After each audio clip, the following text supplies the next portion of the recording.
জ জাল সা। এই জ জাল সা এর মাখরাজ হলো জিহ্বার আগা এবং সামনের উপরের দুই দাঁতের আগা একসঙ্গে লাগিয়ে জ জাল সা উচ্চারিত হয়। তো জ জাল সা এর মাখরাজ কি? জ জাল সা এর মাখরাজ হলো প্রথমে জিহ্বার আগা এবং সামনের উপরের দুই দাঁতের আগা একসঙ্গে লাগিয়ে জ জাল সা উচ্চারিত হয়। তন্মধ্যে জ হরফকে মোটা করে এবং জাল সাকে নরম করে বা পাতলা করে পড়তে হয়। তো আসুন প্রথমে আমরা জ হরফকে মাস্ক করি। তো জ হরফের মাখরাজ কি?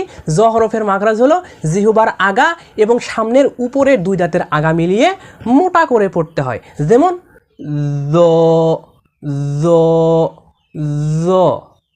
তারপরে জাল এবং সাকে জিহ্বার আগা এবং সামনের উপরের দুই দাঁতের আগা মিলিয়ে নরম করে পড়তে হয়। যেমন জাল জাল জাল জাল।